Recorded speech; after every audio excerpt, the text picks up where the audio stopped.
Hello, everyone, and welcome to my new show, Out of Nowhere. I've got a terrific guest on my show today, Dr. Jim Segalia. Uh, he's over 30 Everybody. years of experience in the scientific and engineering field, designing and building complex experimental systems. Jim holds a PhD in physics and advanced degrees in engineering for over 11 years. Can we please welcome Jim to the show? Hello there. How you doing? How you doing, Bob? Nice being here, and I appreciate you Hey, inviting nice. me. It's nice to speak to you again. Yeah, Ah, thank it's you. Give us a bit of background before Skinwalker Ranch. Tell us a little bit about yourself. well. So I got involved in what I would consider the exceptional type of physics, or things that are not ordinary. Early on, when I started working for a gentleman by the name of Hal Puthoff, who is a brilliant scientist who has done a lot of great things for the U.S. government, for just the industry in general. And he spends a lot of his efforts trying to understand some of nature's very strange aspects, and he gets into the kind of the weird science stuff. And so I got a nice internship with him, and I was able to pick up a lot of abilities and a lot of talent, just being in his institute and learning from him. And so that was kind of how I got started in this whole thing. And he was, of course, I don't know if everybody remembers this, but he was the science advisor for Bob Bigelow when he owned Skinwalker Ranch and some other properties that they were getting involved in. And as things progressed on Skinwalker Ranch and data started coming back, a lot of that stuff was analyzed by Hal's scientists back at his place. So I always got involved in that type of thing, and I saw a lot of the data and worked with it, and that kind of thing. So that's how I got started in this whole thing, is just by being in Hal's Institute and being involved with guys like Hal Puta or with Bob Bigelow. Yeah, very, very interesting. And about your research and everything. Tell us a bit about your research, your research, what you're into. So prior to getting involved in Skinwalker Ranch, I had done a lot of interesting things with some some higher energy stuff. Where Hal, when you're working for Hal, there's always this like, can we grab some energy out of nature, out of the vacuum, out of other places that no one really has a thought of yet. So there's always that kind of thing that he was working on, but also other things like. We were trying to understand better if you're familiar with the Baxter effect, which is a very interesting thing where Baxter was able to communicate intent to a plant and have the plant react to him. And we were trying to conduct experiments to verify what Baxter had found.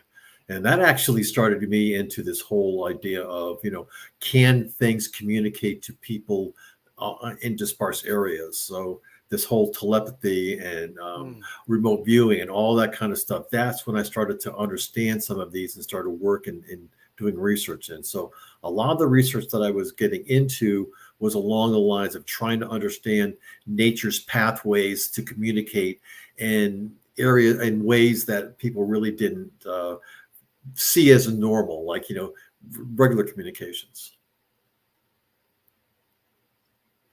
I know a lot on Skinwalker Ranch. There were a lot of different injuries on there. Did you Yeah. look into all that? So I was involved, like I said, one of the ways that I got involved directly with Skinwalker is that there was an injury when um, when Brandon Fugel took over the ranch. Hal Puthoff was still the science advisor, and when there was this injury back in, I believe, 2017, Hal got a call from Brandon and says, I need a couple scientists to come up here and understand what happened to this poor unfortunate person that was on the ranch and got significantly hurt. I mean, very, very badly. And we need to understand, is this going to be something that's going to affect other people that are on the property? So I joined a gentleman by the name of Kit Green, who is also a phenomenal scientist, who was a forensic neurologist.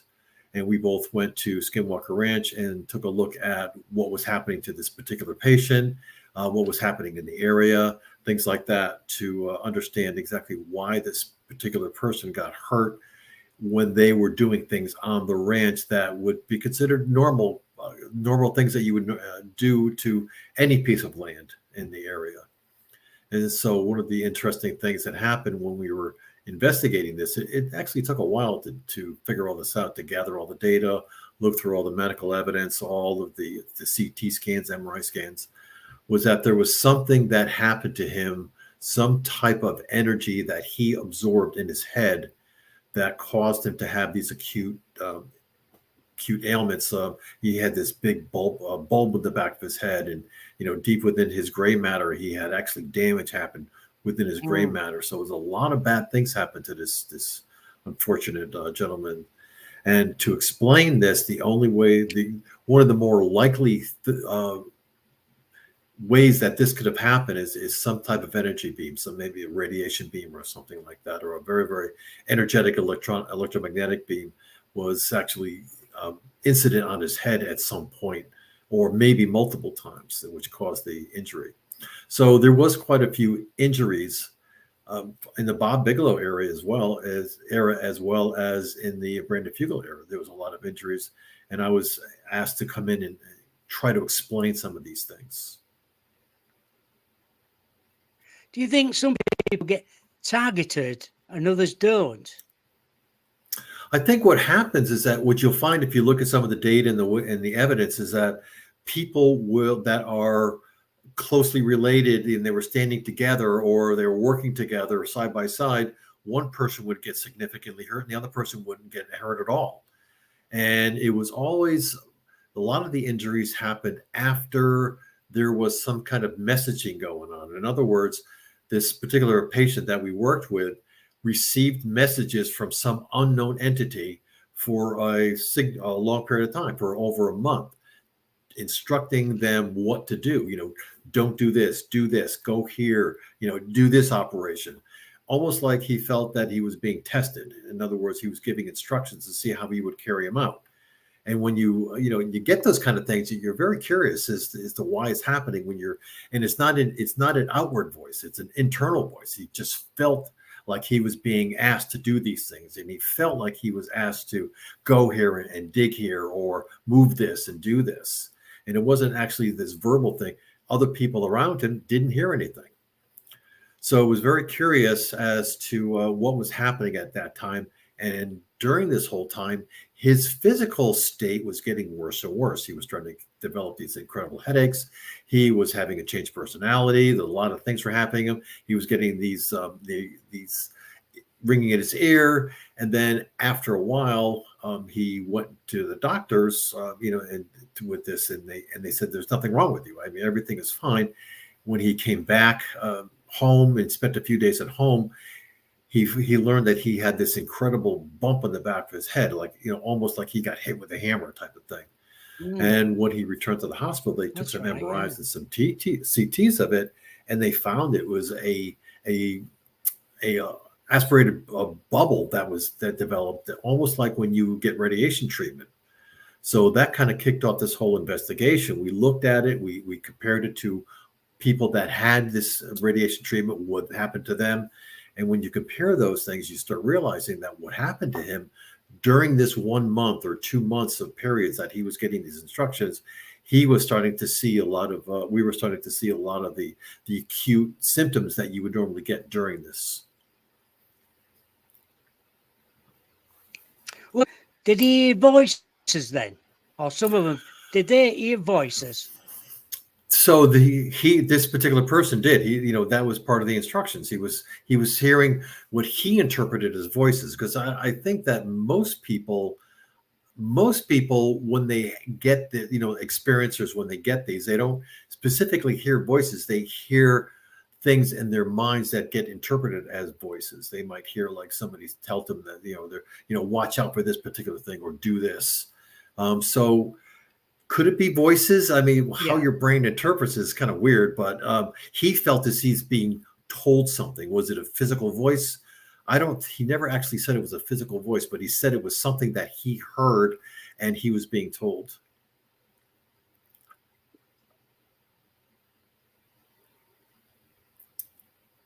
Oh, I think you Or froze. were it through his thoughts, probably?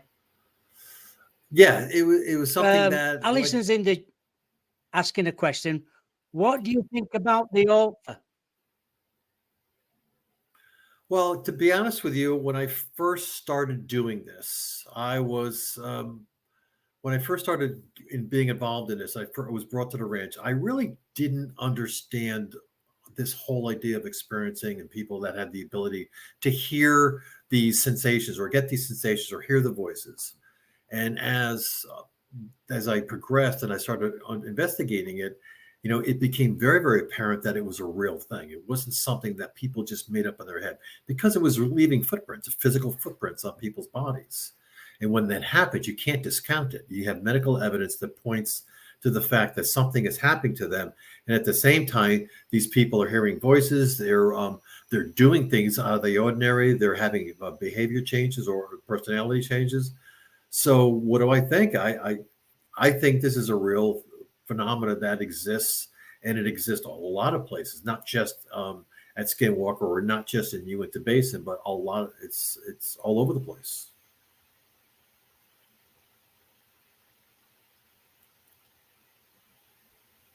Hmm. There. What do you think about the phenomena? Well, the whole, like I said, I believe in this. The phenomena is actually exist. It's something that we can definitely see and definitely take statistical data of. We can categorize it. We know when it happens. We can have people that report to us that they're getting these sensations or these voices or this intent that's being put upon them, and they're being asked to do things. So, I believe it exists.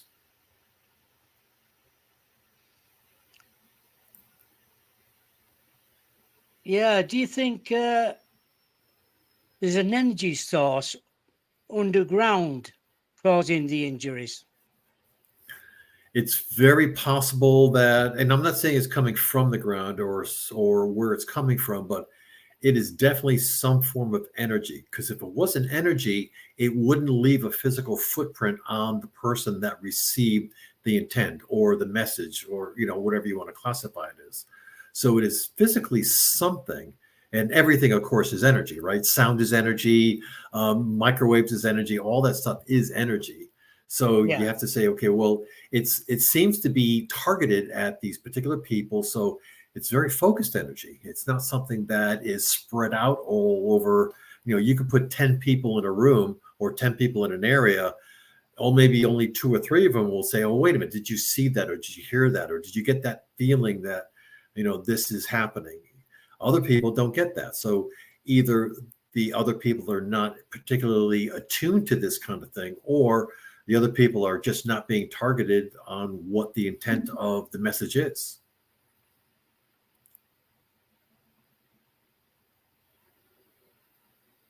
Right. Another question for you, Stargazer Jim. Have you experienced the voices yourself? I have not personally been. I don't know. I mean, that's the thing. A lot of the problems that people have with this is that they don't. Sometimes people don't have the ability to rationalize or understand what it is. It's very possible that everybody gets these voices or hears this intent. For me, I've had a few instances where I've gone to places and a lot of the environmental, or I'll just be honest, like I was in a particular place and all the noise in the environment completely went away. That's not something physically can happen. Like all the birds, all the crickets, all the everything just stopped completely for a long period of time. It was like over a minute. And the people around me actually said the same thing. I said, where did all the noise go? And I since then have heard that this is pretty typical of periods of time when people go into these trances or they get into situations where they start hearing this stuff. So, so the question is that I might not have heard voices, but I think I've actually witnessed what experiencers witness.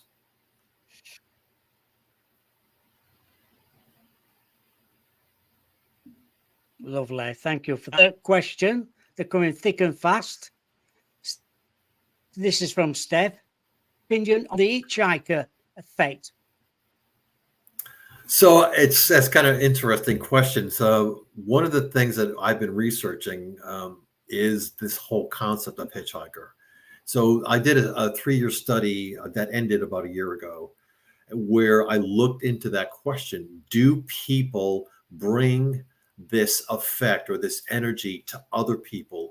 And then those people started to have those kind of effects as well.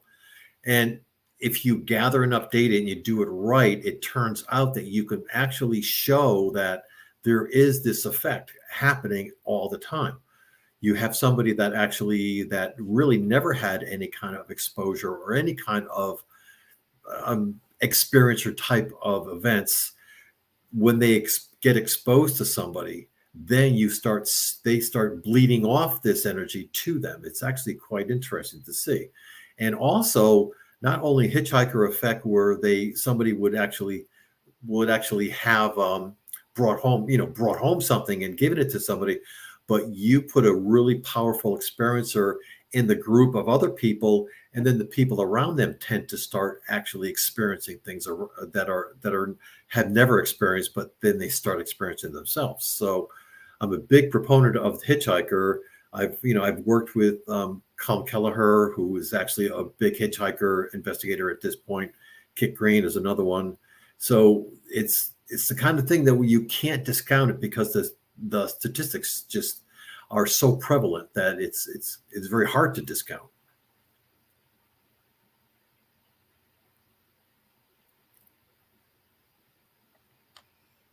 Right. Thank you for that. Rebecca's saying, Jim, do you believe our energy continues after death? Thank you. I'm starting to understand what is happening now with people and communicating and things like that. It's just so apparent that whatever it is that is making us do what we do is an energetic state, and you can't destroy energy. I mean, by definition, you can't destroy it. So you say, well, where does it go? Does it dissipate after a while? And I'm a big believer that we see a lot of things, a lot of the experiences people have, or a lot of the intuition or premonition is not from today. It might be from hundreds of thousands of years ago. So I think, for instance, I mean, there was like I said, I did a study over 3 years, gathered a lot of data from a lot of people. There was like over 35 people in the study. And a lot of the people, when they talk about their experiences, they're not talking current or present day.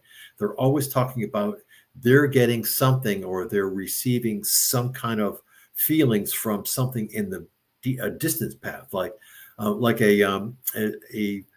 1,000-year-old Indian chief might sit down with somebody, and literally sit down with somebody and recite to them some prayer or something like that. So does it continue after? I think by definition it has to continue. It's just that we don't understand where it's being kept, because our physical body goes away, but whatever it is that makes us unique, that I think that lingers on. And I don't know where it's being stored or how it's being stored, or is it part of just this whole the quantum entanglement thing that's out there. But it definitely, when you ask people what experience they had, it always seems to be something in the past, but there's always this other thing that says it's also maybe in the future. So there's a lot of people that talk about does it continue after death? Well, it's very possible that people communicate with entities or whatever in the future. It's very, very possible too, because if you look at all the physics out there, and if you really get down into the real physics of things, there's two ways to go. There's backwards in time and forwards in time, and they're both legitimate ways to go in physics.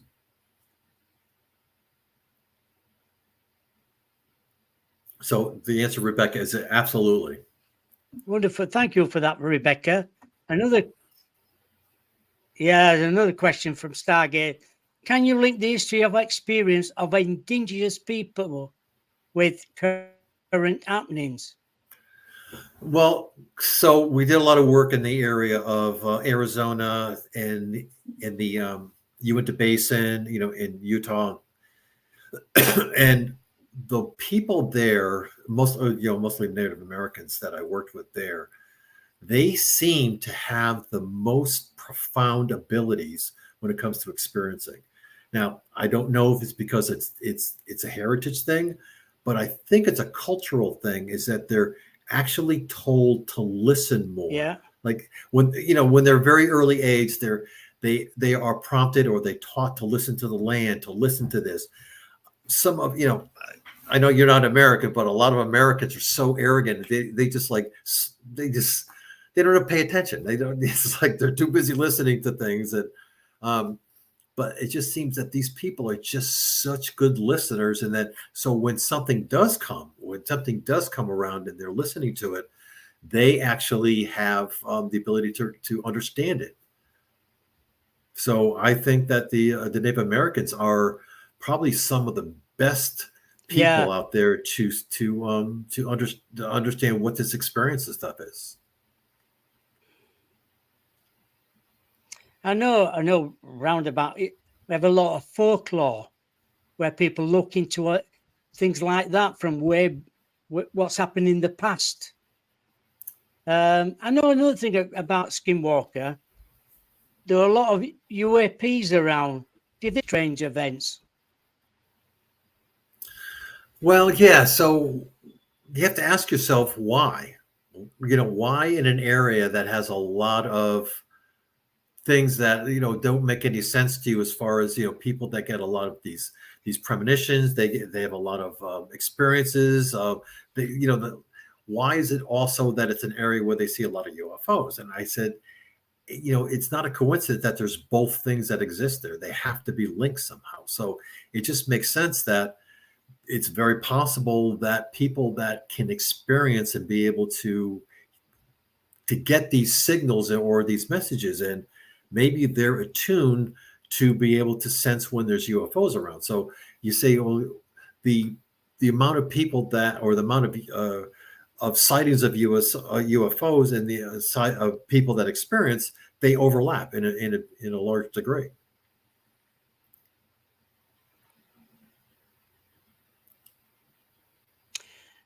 I'm going to say as well, Jim, animals will get in injuries as well on Skinwalker, won't they?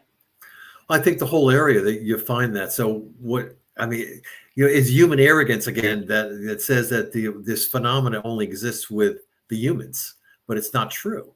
It exists for cattle. It exists for dogs. And so you have a lot of reports now. If like I said, during our study is, and the people were asked to give their interpretation of what their experience was. So they would write it down, and a lot of times they would report that the first thing that happened before they had the experience was that they heard the neighborhood dogs barking, or they heard their dogs barking, or maybe some of their pets were acting very strange or things like that. So it seems that when the people experience, again, our brains have been trained for years, right? We go to school, our parents, all these things are telling us to stay rational. Don't, be, not sign up for things that just you can't explain. But animals never got taught that. So they just receive the stuff and they have to interpret it the way that they do. So yeah, we had some injuries on when I was actually on the property, where a cow actually passed away very abruptly, with no notice or anything. So when we looked into it and we had some professional help to understand it, it turned out that the cow underwent some significant stress event where they were actually scared to death, believe it or not. And what happens is that sometimes an animal would get scared. Anytime you're scared, your immune system drops significantly.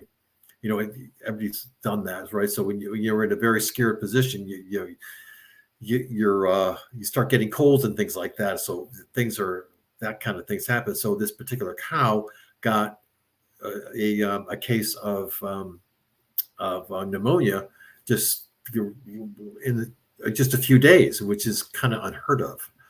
And then it passed away. So when the vet explained to us that it's something that happened to the cow that scared him to the point where his immune system got depleted, and the pneumonia bacteria took over.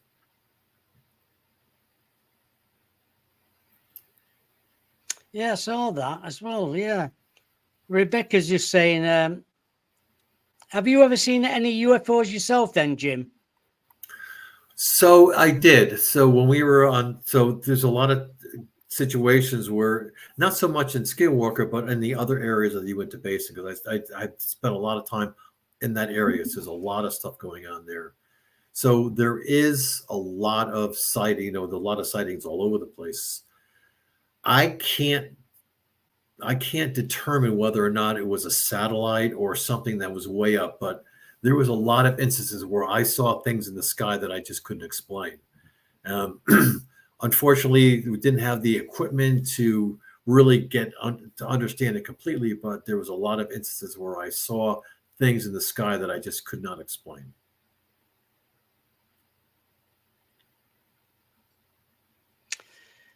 Tell us about, I know you've been investigating and doing research into MUPAS. Tell us a little bit about that and what's your theories? So we had a theory. So one of the interesting theories that came up during this whole investigation of the injuries and things like that is that when people do have these experiences, or when they get these voices, or they get these instructions, it always seems that there's some physical footprint that's left on the person, either in serious damage where they actually have to go to the hospital and get treated, or to the point where they might get, some rashes on their face, or they might get some lesions or something like that. Things happen to people when they have these experiences. So, which tells you that there's probably some energy or some signals or something that happens in the environment that's making this happen. So when they're sitting there receiving this, something happens. Like, when you get a radio message on your telephone, when your telephone, that's a physical signal that comes to your phone.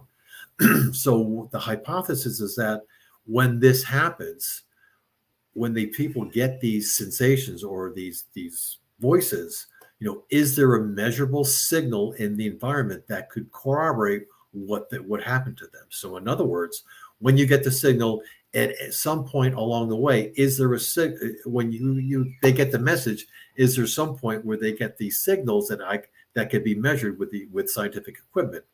And when that can happen, if you can actually corroborate that or correlate that, that means that you can show that there's a physical signal that came through the air that actually penetrated. Now I'm saying not air. I mean, there's a lot of other mediums that can happen, but some physical thing. So the whole idea is that what we did is that we took 35 really good experiencers, people that have a lot of instances where they've seen UFOs, they've had voices, they've seen all sorts of things that would classify as being good experiencers. And we gave each of them a piece of equipment that they would put around them in their environment that would just sit there all day long or record. We're recording 14 different signals, 14 different types of signals: radiation, acceleration, all the things that you could possibly measure, the sound, the environment, all the pressure, all this kind of stuff. And we continually monitor that. And then we ask the people to, on a daily basis or multiple times a day, to enter any experiences they might have, any strange feelings, any earaches, any loss of visions. Some people, reported that they would get these funny feelings where the hair would stand up on the back. Anything like that, report it, and continually provide that information on a daily or multiple times a day basis. And then what you can do with that is you can actually take that data and put it together and actually come up with like a model which kind of tells you when things will be happening, how things are going, and give people the ability to have a feeling of comfort where, given what you've telling me over the past week, your 2-year history said that you're in a pretty good area right now. You're not going to get some really bad experiences, or you might even get good experiences over the next few weeks or things like that. So that's what the research was. And it showed that, in fact, there is signals. And I can actually, if you want, I can show you a few examples of signals that were correlated with Yes, please. actual. Yeah. So I'm going to share my screen, and then this will allow me to kind of walk you guys through some of the interesting things that happen. So let me get it all to come Thank back you. up. I'll just open that Or, up. yep. So this is right here. Some of the equipment that We was go. used. So yep. So this is some of the equipment that was used. I mean, these are this actually was this one right here was one of the devices that we put into the ground, and it measured a whole slew of interesting things. This is a unit that sits on your table at home, and it just collects data all day long. We have a bigger unit that this one actually is being used on Blind Frog Ranch to measure all of the strange. There's some really weird things that happens on that ranch, and then there's another device that actually you can carry around in your pocket or your backpack or something like that. This actually, we don't use this anymore. I use a watch now. So you just put a watch on it. It gives all sorts of crazy information.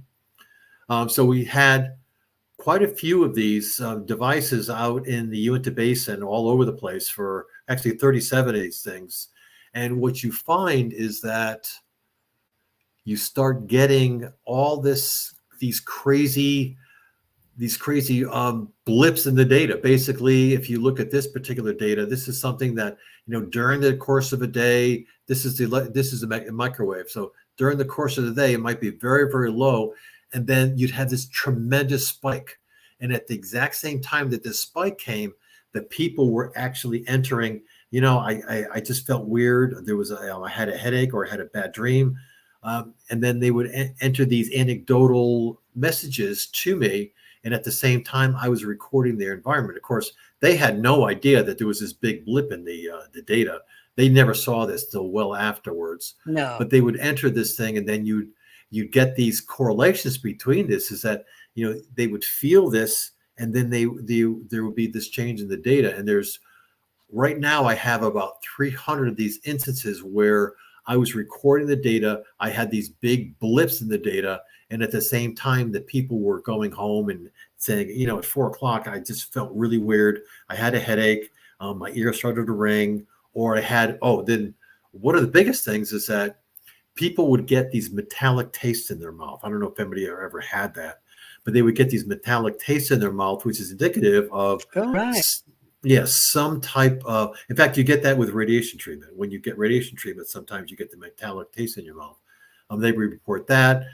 Dogs barking unexpectedly. Well, dogs do that, but dogs might be barking unexpectedly. And then, the kids, their children might be reacting or something like that. So I have over 300 of these types of things where I would get a signal, and then they would also at the same time report that something, they felt something weird. A lot of the things I can't show you because they're very personal. People put in very personal things. So where I have a red rectangle here, there is something there, but I had to kind of blip out the thing. So I didn't want people to see it. But these are all, I have so many different instances. But I did get, like, here's one that, a lot of people gave me permission. They said, go ahead, tell people what I do, but I don't tell their names, obviously. And then I have a couple of very interesting cases that, where I was actually given permission. This was actually a case where there was this very, very large, so this is a very large gamma radiation over a period of a few hours. And we had some incredible spikes. And there was a whole family of people that reported some pretty significant injuries. They, had some nosebleeds, some, significant headaches and earaches. And there was to the point where they actually called the police to complain that something was going on. And actually turned out that because of this incident, this person was actually a government employee. It was so severe. This particular one was so severe, and family members had also started having problems, that the FBI and NCIS got involved in this particular one. So this is one of the few times that I was asked to give information to some state agencies or some federal agencies to help understand what happened to this poor family. And then there was another incident that was actually, this is pretty profound. This is a person that had never had any previous experiences, never had anything really wrong, it's just that this person happened to have a device with them that was just like a placebo. And this happened on their equipment one night. And then at the same time that this happened, this is, a lot of data, there's a lot of gamma and some pretty big microwave spikes. They said that they felt like they said if I was ever to feel like I was being abducted, this was the night that it was. But they just had a very, very strange experience. And, why this happened, I don't know. But to categorize and correlate a physical change in some signals around in their environment, and to actually have them come in it was like, I think they entered it like an hour later after this all happened. They got up and entered this data and said, I just felt very, very strange. And it was like the weirdest thing ever happened. And then when I talked to this person like a week later, they said, yeah, the dogs were barking. My kids got up and they said, what's going on? So this is a crazy event. I mean, it really was a eye-opening event for anybody that has really never had this happen to them. And then they actually reported it and came back and did some stuff. So just to give you an idea, so these are some of the images that were captured in the Uinta Basin from people just that randomly took photographs. And you can see that there's these crazy things that were happening all throughout. So again, this is in fact, this document is available to anybody that wants to go grab it. It's about a couple of months ago, I was asked by somebody to give all this information out to the public. And what I decided to do was to create a website that I just published all the data, and not published it in a way that, is like a official. I just put all the data that I wanted, that I had accumulated over the 3 years that I did the study. And I just posted it on a website. And if anybody's interested, they can go to the website if they want. I can let you know what that website is. I can, Bob, I'm going to put it in the private chat, and then if you want to put it. Yeah. So all this stuff is on there, Okay, and yeah. the site is designed to give experiencers all the data that's been collected, and also there's a couple studies that are ongoing. So I ask other scientists that if they would like to use, because I get hundreds of people that come into this site to read all the data that I have. Oh, I can imagine so. Yeah. Yes. So Kit Green and Colin Kelleher put together a survey to see if they can correlate experiencing, or the act of experiencing, with autoimmune disease. They think there's a correlation between those. There's a high intersection between the number of people, or the people that have autoimmune, and people that are experiencers, or people that have these visions or premonitions, or this what they hear as voices. So there's a study that's actually on the site that you can go into to fill in some information, and Colin Kelleher and Kit Green are the ones that are going through the data and to come up with basically answering that question: is there a correlation between the two?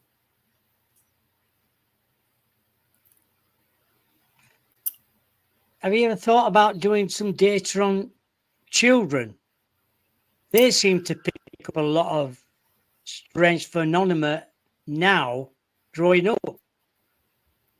Yeah, so that's actually a really good question. And I talked to that about that exact thing with several people. It's difficult to do, but what I'd like to do is So one of the greatest things about children is that they love social media. They are on the phone constantly. They're talking and things like that. You can, and if anything happens, if they have any sensations or if they feel anything, they're going to text it. They're going to tell it people.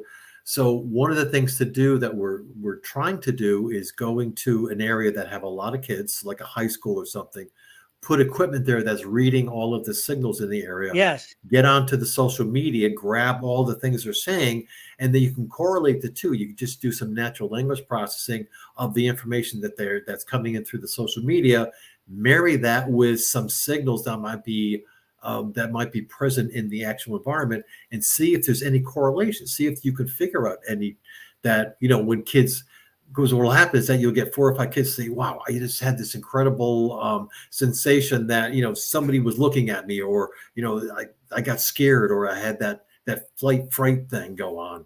If you get a couple of kids do that simultaneously, and at the same time, you can find signals in the environment. I mean, that's a significant data point that you can use in some scientific study. Of course it is. Yeah. Why, So Jim, why do you good. think some people can see things where other people can't? Well, that goes back to the children, and I think that we, as adults, have been trained all our lives to think a certain way, right? Governments tell us what to think, schools tell us what to think, so we get all of these filters put in our bodies, and I mean, that's the reason that I think a lot of people don't see them. But you always hear the situations where people have injuries, like they'll have some head trauma, or they'll have some situations where they'll have some maybe it's like 104 or 105 temperature or something like that, or they'll have some very very high fevers or things like that, and afterwards all of a sudden they start experiencing. And it's very possible that all the filters and all the things that get put into us, maybe when they get injured, might dissipate and they start going away a little bit. And it opens people up to be able to have these experiences now.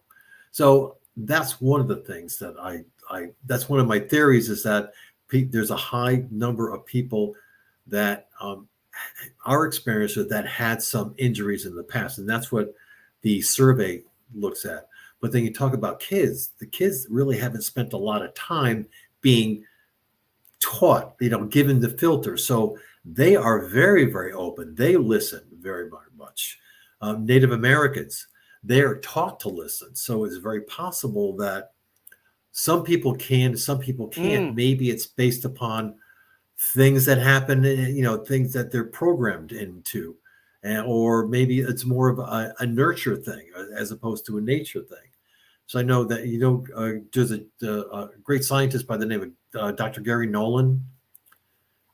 I don't know if you ever heard of him. He's a guy at Stanford, a scientist at Stanford. Yeah. He looked into this whole connection of DNA and experiencers. Take a group of verified experiencers, look at their DNA, see what the similarities are, see if there's any correlation between them. And he has some interesting results. But then on the other side of the coin, you say, well, people that get hurt, young people that really haven't gone through haven't gone through the education, or you're told the norms of what adults do. They seem to be very receptive and much better subjects than adults that have gone through, I've gone through, I don't know how many years. So, I had a PhD, and plus I had a master's degree. So I spent a lot of time in college, and they constantly drill into you, think rationally, think rationally. So, that's, to answer that question, it has a lot to do with your physical makeup, but your physical makeup changes as you go through your life and things happen to you. That's true. I know Star just said, is the phenomenon changing or escalating, do you think? So I think it is in some area. I know all areas. I think it is definitely changing in the Uinta Basin. It is going from, well, okay, so it might not be that it's escalating, it might be that more people are becoming aware of it and they're listening to it. So there's a lot more instances now of people hearing this thing or seeing UFOs in certain areas because I think maybe they're more aware of it. But is the phenomena getting more prevalent or is it escalating? It could be. It could very well be. But there is definitely when I started this thing, when I started investigating this, 4 or 5 years ago, when I first started this, if you look at the number of people that would report that, and it just seems that it's getting more and more, it's just piling on, piling on. It could be the TV shows that are making people more aware. I don't really know, but I think it is escalating. Oh, and then changing. So let me just address changing. Yeah. It's So definitely, let me just changing. changing. So one of the interesting things that I found is that the phenomena that interacts with the people can do it in a very positive way. I mean, a lot of people think it's this when people interact with the phenomena, it's a bad, sinister thing, and there's bad things that happen, but that's actually not quite true. What really happens is if you look at the data, is that you get a lot of both sides of this, and you get very, very positive and very, very negative. And what I see happening when you ask about phenomena changing, I think that it's getting more and more positive. So if you look at the reports that I gathered on the first year compared to the third year, more positive reports were happening in the third year. So I think the answer is yes. I think it's changing, but it's changing to the positive, which actually it's actually makes people feel a lot better. I know you're talking about radiation, but me and Paul go to Bempton quite a few times over the years since 2010, and sometimes I've took a triphometer up there, and there's been radiation in some spots, and it's a bird sanctuary. Like we have to go to tell them up there, but there's radiation around here. There'd be hell on, and then sometimes we go again. There's nothing. Vanished. Yeah, and that's exactly what. Yep, and then we that's can do exactly it what I again. I'll leave it find. a couple of weeks, and then I'll go in. Do you find that the same? Absolutely. So what I just showed you, the signals, you can see the spikes. They spike, and then they go away. They spike, and then they go away. They might be there, and then they go away. So in fact, if you actually quite interesting. So when Bob Bigelow owned the property, right, he was on the property on Skinwalker Ranch for 10 years. And all through that time, he would make a determination or find something or do, and then he would go back to remeasure it, to authenticate it, to do further analysis. It would be gone. And it would show up someplace else. And he'd have to, it would show up on the other side of the property because it's a pretty big piece of land.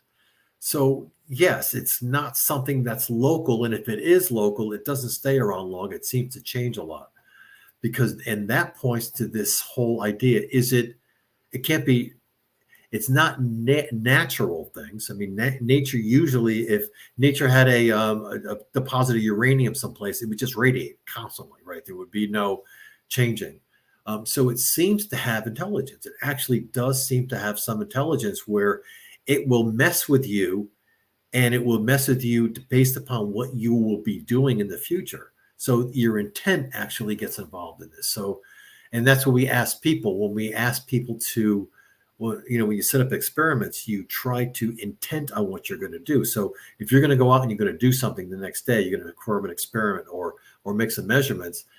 It almost seems like it's sensing what you're going to do, and it changes the experiment by the time you get there. It'll make whatever you want to go measure go away and go someplace else that you would never hear of. So yeah, and that is the weirdest thing. I mean, people must think you're crazy. You can't that can't happen. But if it happened once, if it happens twice, you say, "Oh, that's that's interesting."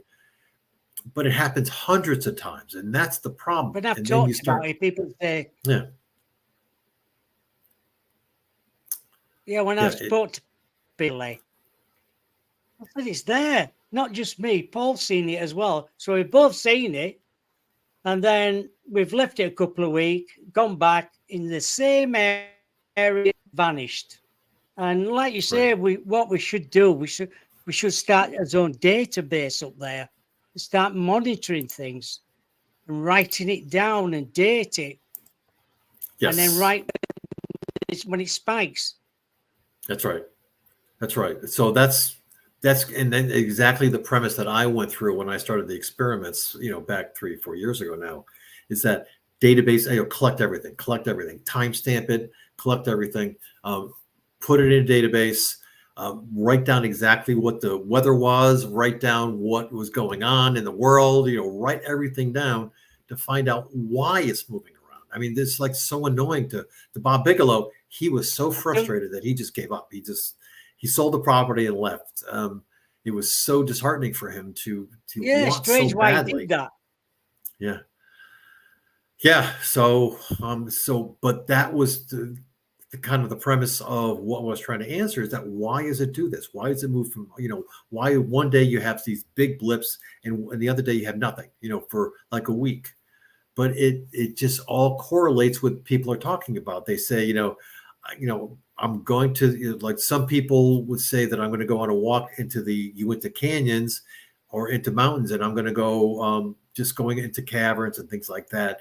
And they would, the whole previous day, they would get this feeling that somebody's watching them, or something's bad going on. But if they say that they're going to go and they're going to bring some Yeah, like I've had that. token there, or they're going to leave something behind, or they're going to put some monument up, they would feel amazing for like a whole day before. So it's very, very strange. I've had that as well at Bempton. I've said to Paul, I'm going off with a tri-meter. I'll go up there. And then I've gone to the quite a fair way, and I think, watching me, don't know who they are. I never ever get frightened till that time I went, I know these. And I've shouted for him. I said, Paul, get over here now. What I do, Jim, I Yeah. always write things in my diary when I get back. So I could always look at my diary for 5 years, and I know if I've seen anything, I write it down. What time it is, so I'll put to a data, because it might mean something when you look at the dates and the times. Yes. Do you think? Right. You have to look at what else you were doing at the time, what other things are going on, how are you feeling? I mean, all those things enter in to say, what, why did this happen to you?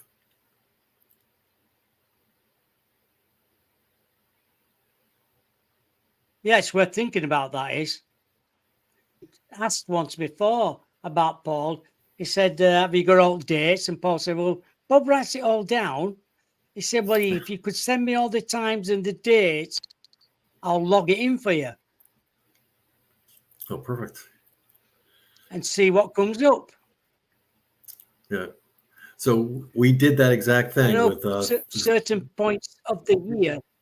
yep. I'll tell you another thing, Jim, Yep. before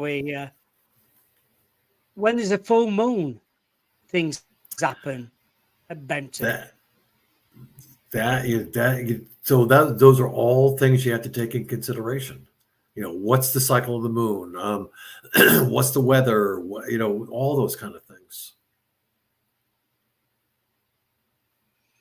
Yeah, because they always say about when there's a full moon out, or a blue moon, or an orange moon, or Sure. you never know what's going to be around you at that time. Yep. I But completely I know agree. you're still going to do your investigation, still going to do everything you've been doing for the last few years.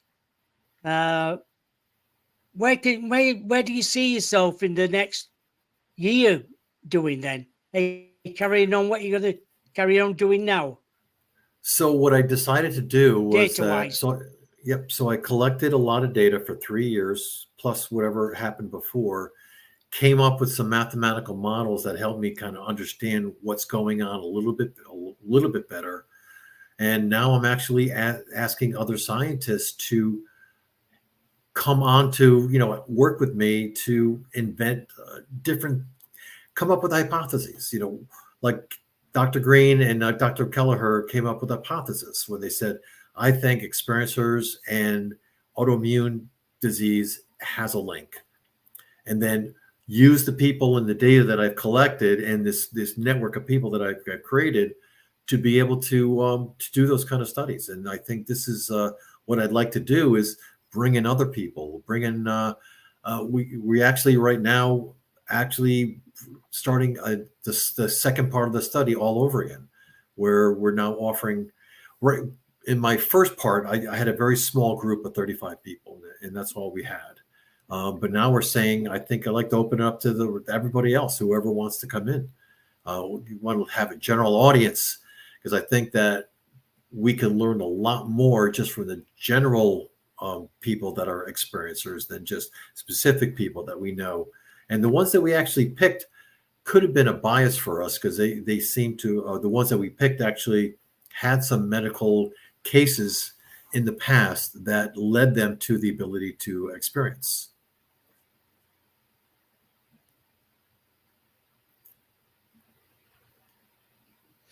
We've just nearly run out of time. So where can people find you if they want to get into? And can you tell us your website again? Yep. I put it on it's experiencerstudies.com. Can we post it someplace on your site or something? Or post it in the comments or something? Private chat. But I'll get it anyway. It's in the private chat. Yep, it's in the private chat. I'll put it there. Okay. And then basically it's, like I said, I put all the research in there. It's all open. I don't have any, nothing's hidden. The only thing I do keep very close is what people actually said. I don't release that because that's very private. But all the other data, all the statistical data, I give it to whoever wants it, basically.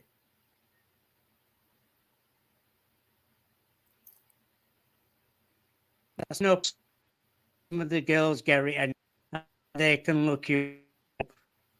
Sure. Yeah. Everybody said something very interesting, really interesting talk to.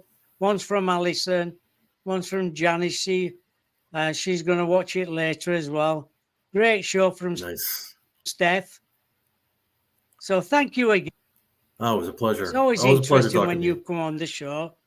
Thank you. It's very formative, and we get to know a lot of new stuff as well. What's been happening? Yeah, and now it's going to opening up a whole new chapter now. What to look into now?